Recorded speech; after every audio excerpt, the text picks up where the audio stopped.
Hello and welcome back to my channel and to the 3 Things 3 Minutes series, which is a series all about, I guess, kind of making the most of the small units of time. The whole concept behind it is that I am someone who generally sort of kills time and just sort of wastes the small moments away. But I'm trying to make the most of my time, and I'm trying to be better at utilizing, the odd 2 minutes or the odd 3 minutes. And that is sort of what inspired this series. So in this series, we've already gone completely minimalist and we've already saved the world. So we're doing pretty well. Today, we are going to be avoiding procrastination, which I imagine is quite a hot topic. It certainly is with me. I am a big procrastinator, but a recovering procrastinator. I think I am getting better. I used to procrastinate over the course of a few weeks or days, whereas now it's probably a few minutes. I probably spend a few too many minutes doing the thing I shouldn't be doing before moving on to the thing I should be doing, whereas before it could be, whole years of my life would go by and I would still be avoiding that thing. So here are 3 things that you can do in 3 minutes or less to avoid procrastination.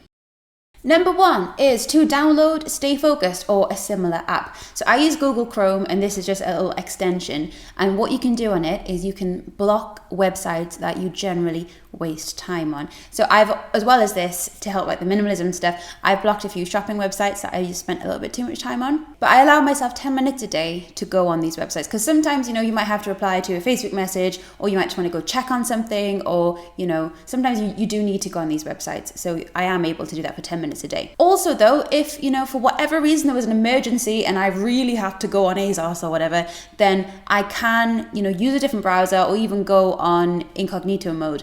But the whole thing is that it's a little bit more difficult to do. So there's that extra barrier. So, it's not impossible for me to go on ASOS, but if I wanted to go on it, then it stops it from being so habitual. Like I can't just type it in and then I'm there. There's more barriers for me to really consider what I'm doing, and what I'm doing is wasting time. I've been using this extension for a few months now, and I found it very, very helpful. But it's all about kind of being mindful, because what you may find as well, this is something that I found, is that once I gotten rid of some of the websites which I used to procrastinate on, I found some more that I would spend time just scrolling through, so I would have to add them on as well. So whenever you're online, just really try and be mindful with how you're spending your precious minutes.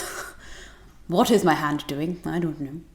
Number 2 is to set a timer for 3 minutes and get 3 minutes of work done. So the problem with getting stuff done sometimes is it can seem so overwhelming and such a massive chore and a massive job when we consider how long the task is actually going to take. So say if you're doing something that's going to take a couple of hours, the thought of spending 2 hours doing one thing is intimidating. It is a little overwhelming. So what I recommend is set a timer for 3 minutes and get 3 minutes of work done. If by the end of the 3 minutes you think, yes, that was just as bad as I thought it was going to be and I hate doing this, then at least you've got 3 minutes done, and maybe you should start to think what it is you're doing and why you actually hate it. But the likelihood is, once you've broken that barrier of actually starting the task and you've got 3 minutes of work done, you may find that you find yourself a little bit more motivated to continue, or you might find that, there are sparks of inspiration, or you're getting ideas just because you've invested this initial 3 minutes into it. I've been reading a lot about a philosophy called Kaizen, which is, again, what kind of inspired this series, but it's all about small moments and small things, and there's a concept in it which is basically that big change or big decisions, big choices, they spark the kind of fight or flight response. So we feel genuine fear towards things that are going to be, overwhelming, or that we feel might be too much for us. So the idea is to take really, really small steps so that we can bypass that part of our brain. So it just seems something like so inconsequential that there's no point in even, getting at all stressed about it. And if for you 3 minutes seems like too much time, if it's something that you really don't want to do, and the idea of spending 3 minutes doing it is intimidating, then, make it 30 seconds or make it, 1 minute. It needs to be a small amount of time that doesn't feel at all overwhelming. And the final thing that I recommend that you do that takes 3 minutes or less in order to avoid procrastination is to go and make yourself a drink. Ideally, an elaborate drink. So not just like a drink of water, but a cup of tea, a fancy juice, something like this. So the reason that this is important and the way that it's helped me the most is because I find that when I am in in the depths of procrastination, when I am really stuck in a TV program or an article or scrolling through some list of things that I don't really care about, it's like I'm not actually present anymore. I'm not being at all mindful. It's like there's this distant voice right at the back of my head just going, Carmen, you've got work to be getting on with. And I can just hear it, but not enough to actually pay any attention to it. So what we need in that moment is we need to be getting up out of our seats. We need to be moving. We need to be going into a different room. We need to be removing ourselves from the thing that we are wasting our lives doing. And we need to create a ritual that is going to encourage us to do the work.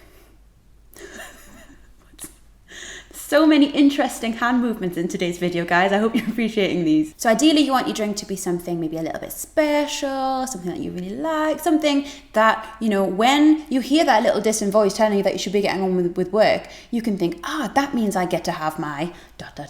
you know, my fancy loose leaf tea or my mango juice or my smoothie or whatever it is. Something that's going to get the blood pumping, something that is going to remove you from the situation. And if at all possible, try and have the room that you procrastinate in different to the room that you do the work in, because this is going to create some sort of barrier. It's all about sort of signaling to your brain that the time for work has begun. And then we can start to create this habit and this trigger that when we have our fancy drink, it means that we must do some work, even if it's just 3 minutes of work, but we must do some work. We must begin the process of work. And that is the hardest part when we are natural procrastinators. So I hope something in there was of use. If you have any more ideas, please feel free to put them in the comments because I would love to hear them. And don't forget to subscribe and like this video. And also, please feel free to check out my Instagram and also my blog, which I've been putting a bit of work into recently. And if you think this video would help someone you know, then please feel free to share it. Thank you very much for watching, and I will see you in my next video. I hope you're all having a lovely week. I will see you later. Goodbye.